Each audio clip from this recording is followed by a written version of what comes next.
Hey guys, thanks a lot for tuning in. My nickname is iFacePalm, and in this episode we're going to take a closer look at the French Tier 9 Char Futur reward tank, which features a very interesting and quite unique 4-shot auto-loader gun. And during this tank review we'll be looking into whether if it's worth picking up as your next reward tank, how its tank statistics looks. Furthermore, I'll compare its stats against a few other Tier 9 auto-loader tanks, which will be followed up with a quick armor profile rundown with focus on its weak spots and strengths. And afterwards I'll take you guys alongside two recent battles, which hopefully will give you guys a good idea of this French medium tank in action. And finally, I will finish up with an extended sum up and my rating of this tank. Okay guys, let's get started. So what is this Char Futur all about? And most importantly, the question we want to answer, whether if it's worth picking up as your next reward tank. Because right off the bat, reading about this tank for the very first time, at least for me, it wasn't pleasant, because it features an autoloader with an insanely slow 4-second interclip reload speed.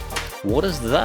But at least it reloads its clip fast, right? No, and that's the thing, it doesn't. You have the average long reload speed of around 40 seconds, and not only that, the mobility seems kinda average, and the gun handling seems to remind me more of a heavy tank. So this in general should mean that this tank should be a pile of rubbish, right? Well, not that fast, because if it was, why are so many people playing these? Do they simply not know better, or does the Char Futur actually have a very unique playstyle hidden up its sleeve, that when played accordingly, then the tank has the ability to transform into one of the most feared and respected tanks on the battlefield. So what is it? OP or rubbish? Well guys, let's take a deeper look by doing a quick stats rundown with my current crew and tank setup. So for my crew, as this is a reward tank, I'm using my crew from my batch at 25T, but in general of course the primary focus has been towards brothers in arms, getting the 6th sense and view range, and continuing towards the camo for the commander, and both for the gunner and the driver, nothing out of the ordinary, with primary focus towards the camo, followed by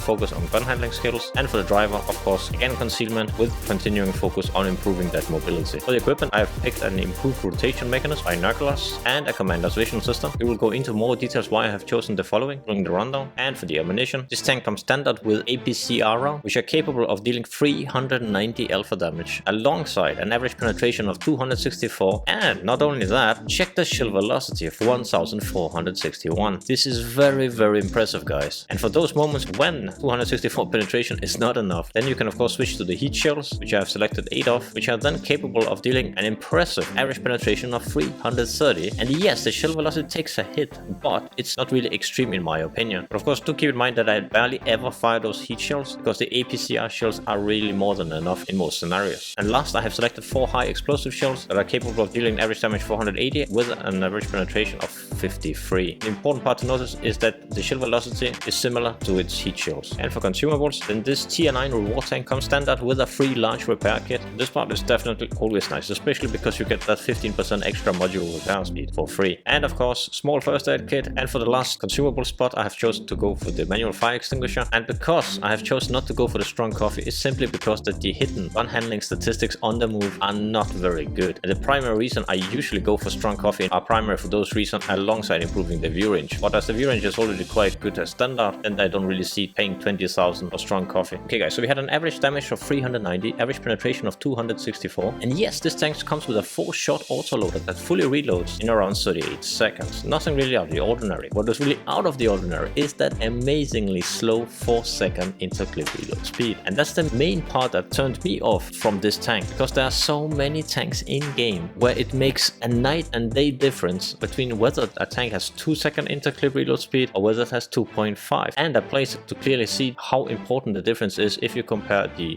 premium Progetto at Tier 8 versus the Tech 3 Pantera, where it differs with 0.5 seconds. So 4 seconds, it's a lot. And it also means that to fire your whole clip, you actually have to use 12 seconds from the very first shot. That is quite insane, because 12 seconds, that gives the enemy enough chance to hit you, in general, at least 2 times. So where's the advantage? Because then when you add those 12 seconds on top of the 38, then it doesn't really seem that superb. And especially if you fight it close to medium range, then it can be very challenging. So is it all bad? Well, let's continue. The tank features a quite sluggish gun traverse speed of 36, and keep in mind guys, I have an improved rotation mechanism mounted for that reason, because normally I would always go for a vertical stabilizer, but as I have already come to peace with that I'm not going to use this tank in close quarters and making those vital snapshots, then I definitely feel that this tank takes a way big advantage of having an improved rotation mechanism rather than having a vertical stabilizer. For the gun depression guys, minus 7.5, which is decent enough, and the Char Futur features an aiming time of 2.06 alongside a gun dispersion of 0.32, which in general looks quite good. But keep in mind guys, we are going to go through the hidden gun handling statistics very soon, which are going to tell us a bit different story. And last for this section here, we have the average damage per minute of 1860, which is not really telling us a lot as this is an autoloader and in general hard to compare with. For the HP pool, 1750 alongside a hull armor of 55, 40, 30 and a turret armor of 140, 90, 30. In general you don't really have any armor, but we're of course going to go through this in armor profile rundown. And for the last figures, we got this horsepower per ton of more than 22, which is decent enough, and a top speed and reverse speed of 60 forward and 20 reverse, which is very decent, alongside a traverse speed of 48. And do notice all the bonuses we're getting here from the improved rotation mechanism, the rods and arms, the off-road and the clutch braking skill. Because as 48 is quite good, it's really helped out by the improved rotation mechanism in my opinion, because in some ways it feels like it is nearly there but not really. And therefore I want to highlight why I personally take the big advantage of having that improved rotation mechanism, because it just makes this tank feel as nimble as I want it to be. And for the camo values, check this guys, 3276 when stationary and when moving 2529. This is quite decent for a medium tank. And last we have the view range of 511. And of course do notice guys that the reason for why I have fitted the binos together with the command vision system is purely in regards of how I play this current tank, and it is from afar. Because what is the deciding factor for me of playing it that way is definitely that 4-second interclip reload speed. Because if you are close up and you have to rely on being out in the open for 12 seconds, that can really be devastating towards your tank. And this is why the tank in some way transforms into a very mobile tank destroyer platform that yes can be played when needed to, of course, as a medium tank, but it seems superbly specialized into the mobile tank destroyer part. Okay guys, let's continue. So here we have the tank comparison, where I'm first comparing the Char Futur against the Badger 25 TAP, the Skoda T50, which both are medium tanks. Then I have included the AMX 50 120, Progetto 66, the T54E1 autoloading heavy tanks, and then last I have included the famous T8 premium Bourrasque tank, and the reason for this last edition will come apparent very soon. So for the DPM, yeah, this is a bit tricky because all of these tanks are autoloaders, so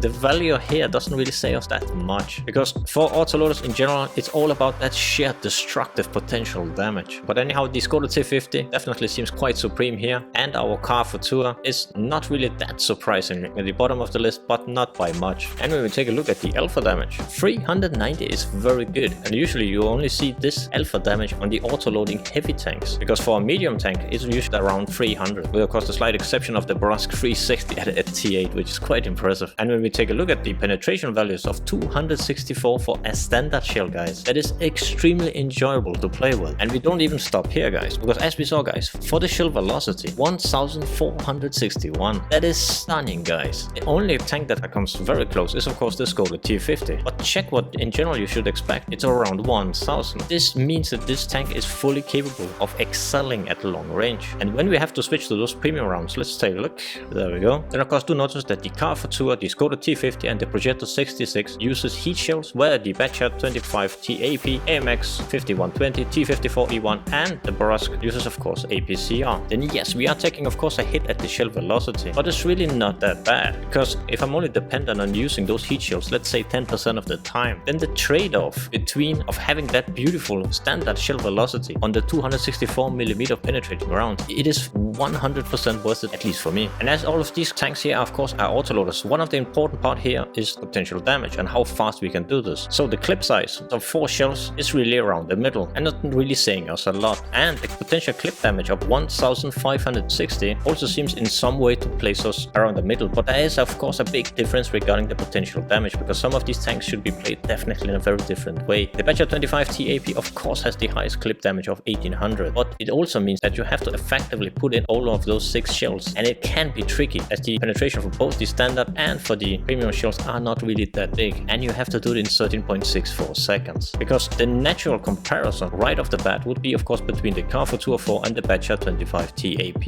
and I personally really like the Badger 25 TAP. It's definitely a hard tank to play with because you have to land those 6 shots and you don't really have that extra penetration to help you out, but you have that here in the Char Futur. Besides that guys, there's of course a few things here to notice on in regards to the clip damage that I strongly want to highlight. Check this guys, the Skoda T50 is able to deliver its 960 alpha damage in yes, only 3.59 seconds, which is nuts. But not only I want to highlight this tank, I also want to give a shout out to the T54E1, because check this guys, 1560 damage, which is the exact same potential damage of the Char Futur, but it delivers it in just 6.67 seconds. And that is of course due to its amazing intra-clip reload speed of 2.22 seconds. Because suddenly when you're comparing the T54E1 heavy tank against the Char Futur, then it seems to feature quite a lot of similarities, in both in regards of the alpha damage, potential damage, half the amount of time. And this also means that when I play the T54E1, I can play this tank close up very effectively, because in this tank I do not mind trading my 4 shots for the enemy's 1. But with the Char Futur, then it's often a different matter. And the last thing for the firepower, do notice of course the Bourrasque is able to deliver those 720 damage in just those 2 seconds. But do of course notice that the second shot, if you're using the Bourrasque at a very long range, then you will often see yourself aiming for approximately those 4 seconds to increase the chance that you're actually going to hit the enemy tank. Because yes, you can use this amazing intra-clip reload speed on your Bourrasque, especially close, but at long range then this gets challenging. Because as we can see here in the gun handling stats for the Char Futur, these values here does not really stand out. And after firing this first shell, it's definitely not even fully aimed after those 2 seconds. And this we also of course see on the Bourrasque. So ironically, what actually happens for the Char Futur is that those 4 seconds it has, it is actually perfectly timed that you will be fully aimed for that next shot. Yes, of course, if I had to choose between those 4 or 2 second intra clip reload speed for the Char Futur, I would any day of course pick the 2 seconds. But now that we have those 4 seconds to work with, then it actually ironically becomes an advantage, because it seems that the second shell, the third shell and the fourth shell ironically becomes fully aimed. That means of course that second, third and fourth shells are actually going to hit, because you are given that extra time. But anyhow guys, we had aiming time of 2:11, might seem good, alongside a quite impressive gun dispersion of 0.33. But when we take a look at the hidden statistics, then check this guy, 0.2, and these values are usually heavy tank territory, as we see directly here. And not only that, the Char Futur features the worst turret traverse by far of anything here in this comparison. And this also means that the trade-off that the Char Futur has, it actually also ends up helping it out if you play it from long range, where you often are given enough time to be fully aimed before firing, because that 0.33 offers some amazing precision. So in general guys, the difference between the French Char Futur and the Bachelor 25 TAP is very strongly showcased here in the gun handling, regarding of the playstyle difference between those 2 tanks. Because in the Bachelor 25 TAP, I don't mind taking any role on the battlefield. It's going to be tough no matter what role I'm going to take. But the Char Futur seems to excel at the sniping. Close combat, yes it can do it, but of course nowhere near as good as some of the other very agile tanks. And for the last figure to mention, we had the gun depression of -7.5 degrees, which places it in this comparison around the middle. And for the mobility, we had the beautiful forward speed of 60 an hour, which we can definitely quickly see here. That is some of the very best and way better than the American T54E1 with only those 35. Furthermore, the reverse speed on the majority of these tanks is of the very impressive 20 an hour. And with the strange exception for both the Progetto 66 that only features 12, because when we look at the American T54E1, which features that horrible forward speed of 35, then the reverse speed of 20 is making ironically the T54E1 at least quite mobile in close encounters. And for the power to weight ratio, around 23, definitely way better than its heavy tank brothers. The Progetto 66 definitely seems very sluggish. And for the hidden terrain resistance stats, the Char Futur seems again to land around the middle, naturally way better than the heavy tanks. And when we take a look at the turret and tank traverse, then here you can see the reason why I have fitted the rotation mechanism, because 31 and 37 as standard value, it doesn't really seem to reach that medium tank level. And to be honest, it feels kind of sluggish, at least to what I want to expect from a medium tank. Because yes, it is better than the Progetto 66, which is quite sluggish, but it's not by a mile. And when we compare it against some of the more nimble tanks, like the Bachelor 25 TAP, or even the Skoda T50, or even the heavy T54E1, then it doesn't really offer anything extra, and it seems to fall behind. Okay guys, and for the next category of hull armor and health, the hull armor of 55, 40, 30, and the turret armor of 140, 90, 30. We'll go into more details in regards of the Char Futur's armor profile in just a few seconds. And of course the figure to notice here is of course the health of 1750, which places it closer to the heavy tank rather than its medium tank brothers. And I think for this particular tank, the 1750 HP quite well describes the mobility of this tank when we compare it against some of the other. And for the very last figures guys, we had the camo value of 16 and 13, which as you can see here is very decent, and the same trend we of course see when moving, 12.08. And for the last vital figure, we have the view range of 380. Yes, it's definitely not one of the best here, but then again, it doesn't really hurt it that much because of the playstyle we're going to use it for. This tank is in particular going to take big advantage of having binoculars fitted rather than coated optics for those long range encounters. So in general guys, yes, this tank definitely seems to have some gigantic flaws, but also some amazing strengths. And in some way, it seems that the Char Futur is fully able to ignore the majority majority of its downsides by just being played correctly in the role it excels. Let's take a super quick look at the armor profile and let's see whether that turret armor has any possibility of bouncing anything.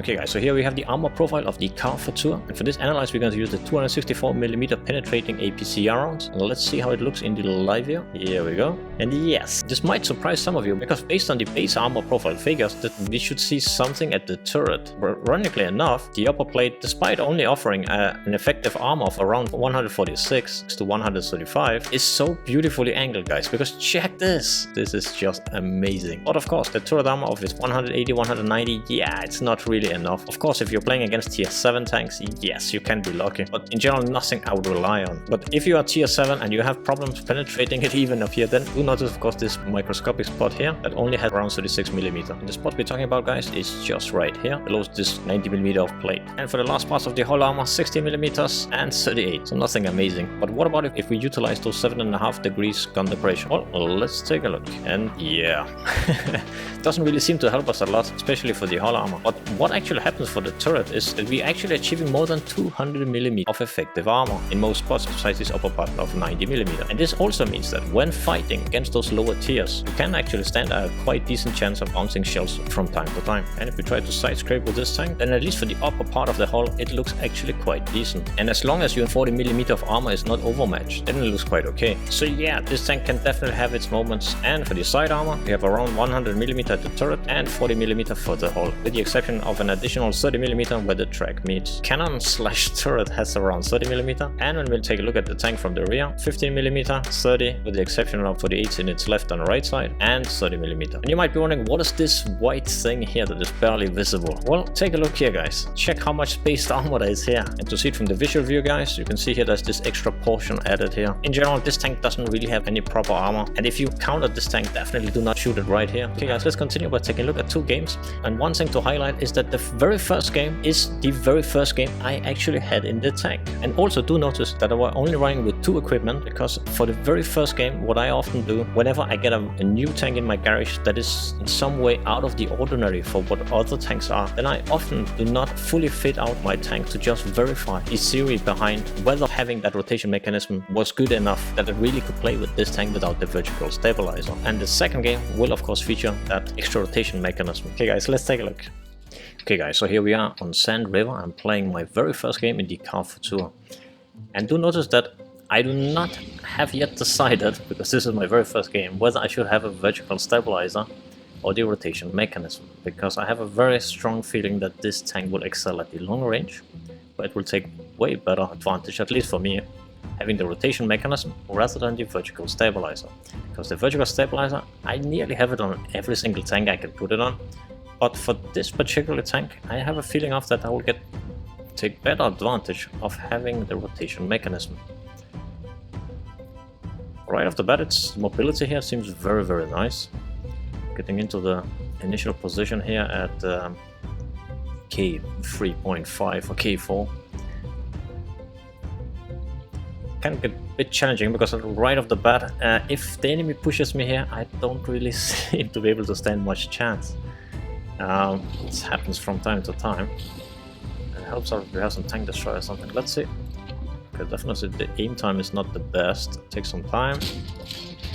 But definitely what this tank has going for it is the shell velocity. That one seems also to go in. Let's see, can we put in a shell into the FV also? Also a bit, not even fully aimed. Nice, nice, nice. Wow, a bit. Of the shell went a bit back. But anyhow guys, at least registered 2 of the shells. So 750, and I also believe that the third one also went in. So it's not bad.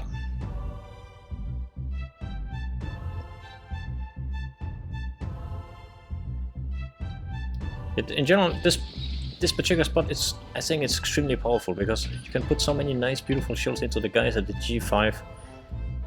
But yeah, sometimes you will see that the enemy bring up a small squad of tanks, maybe sometimes even heavy tanks. They will rush in from the J1 and right into you, and then you're kind of dead meat, because escaping from this location, it can get very, very challenging.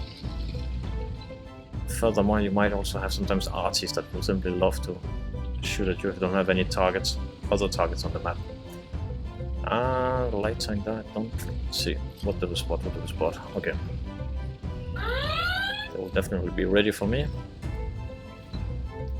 Just pretend what to do.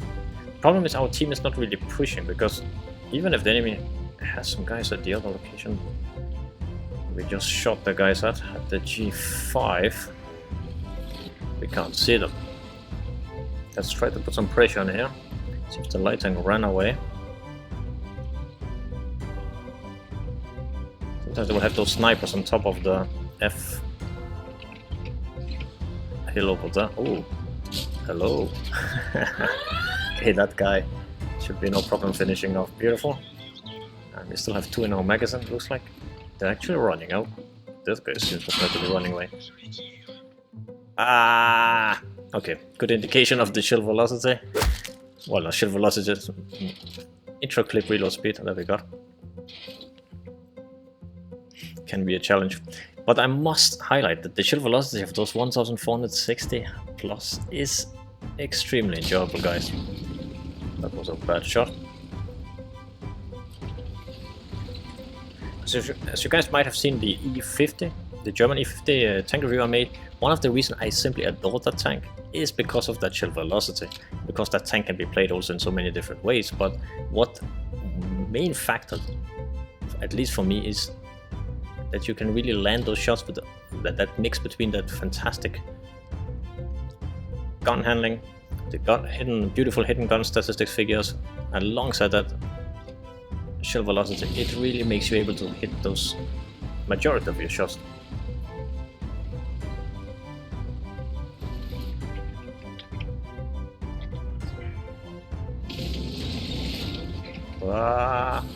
This guy run.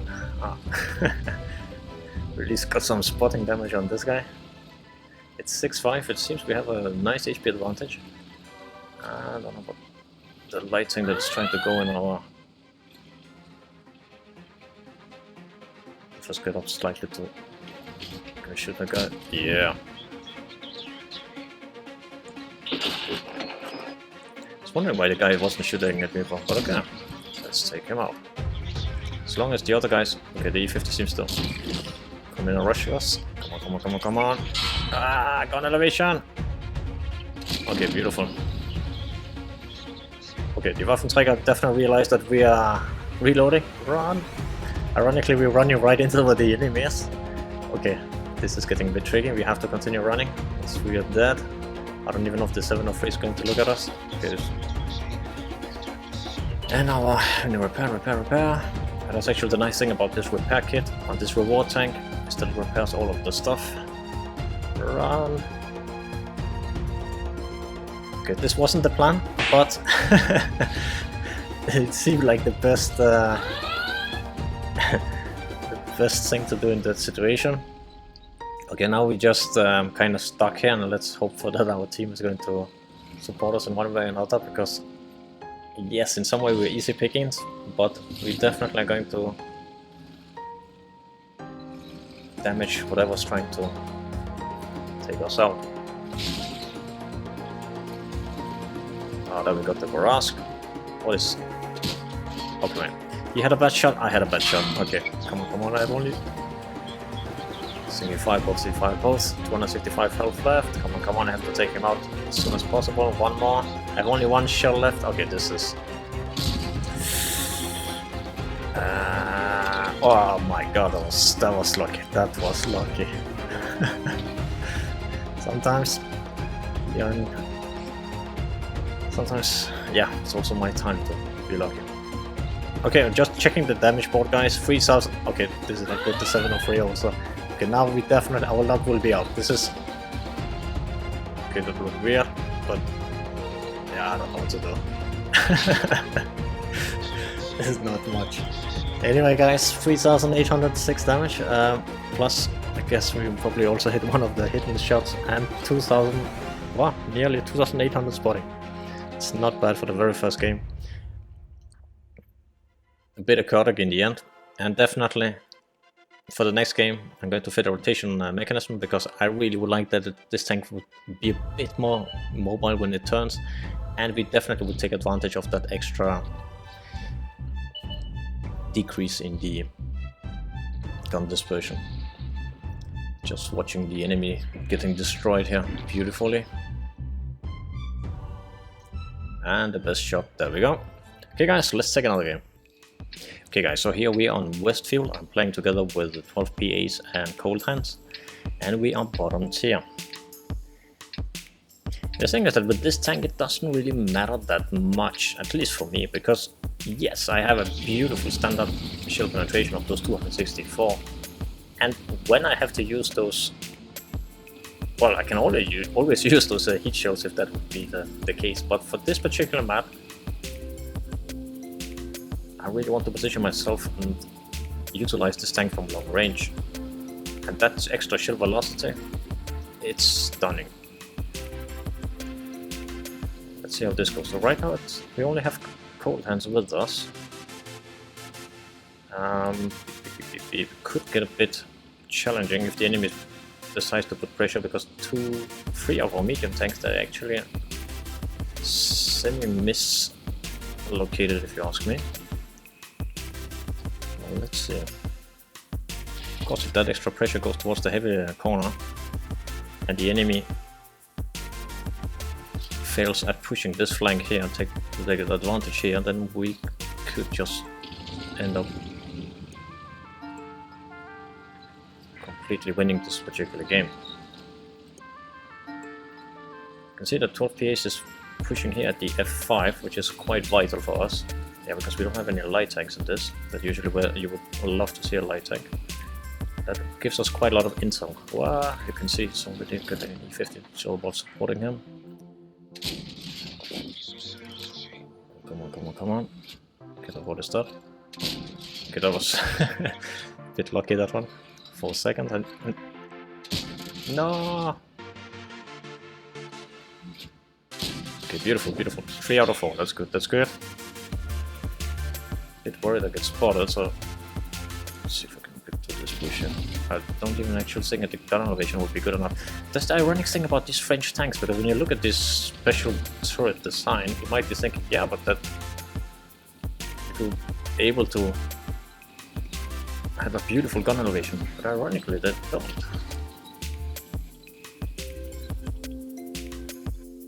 It's not a big thing, but this particular map, it can have.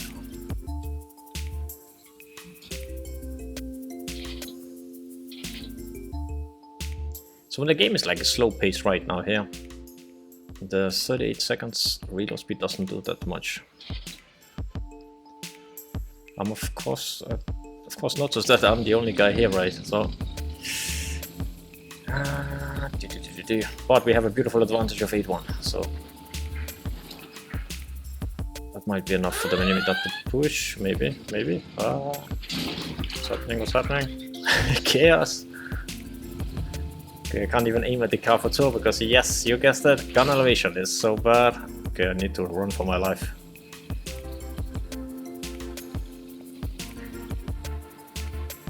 Can we put some shells into that one?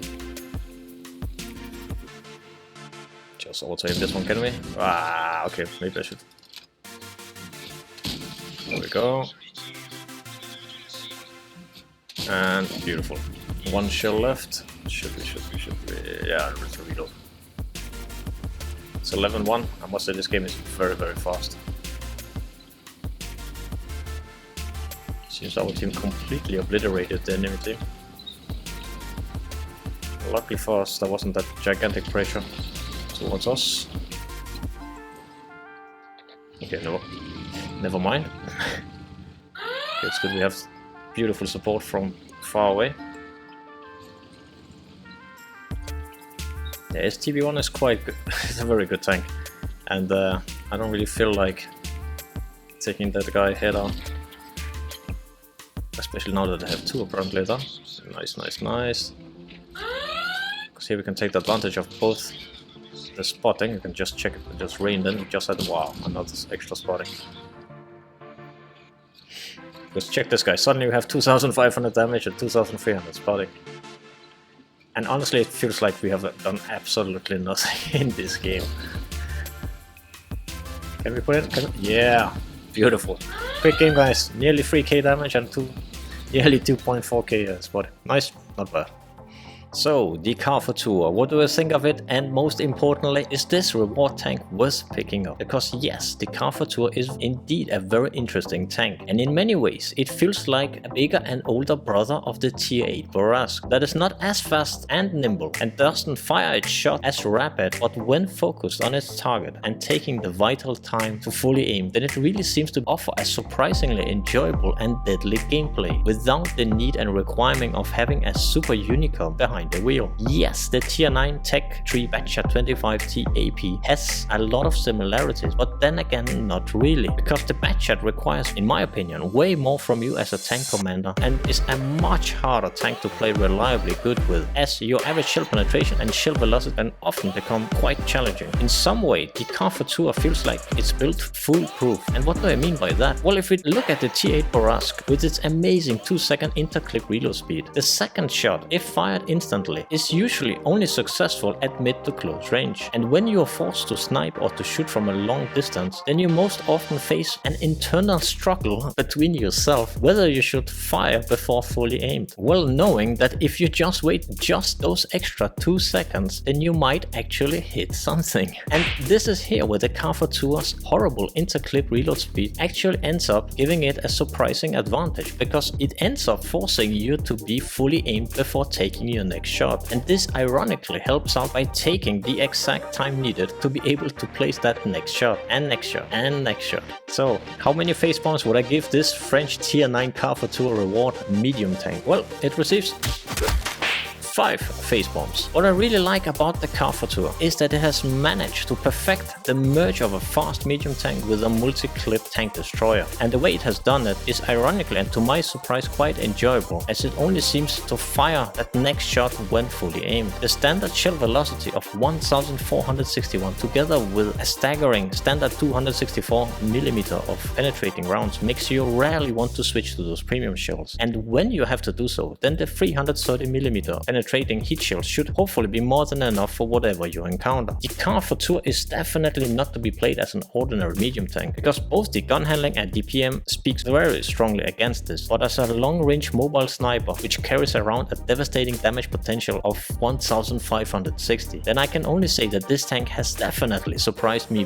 very positively. Due to its adequate mobility and camo figures, the Char Futur is able to take upon a lot of various roles on the battlefield during all the stages, but especially in the later stages where the majority of the enemy tanks are getting low on HP, because this is here where the Char Futur seems to beautifully being able to take apart whatever that is left of the enemy team in a slowly but surely fashion. World of Tanks, with its more than 600 plus vehicles to choose from, has all type of tanks for all players, and every player have their special preference in a tank. But if I had to vote for a tier 9 reward tank that I personally believe most World of Tanks players would enjoy and would be able to play well, then it would be, you guessed it, this one.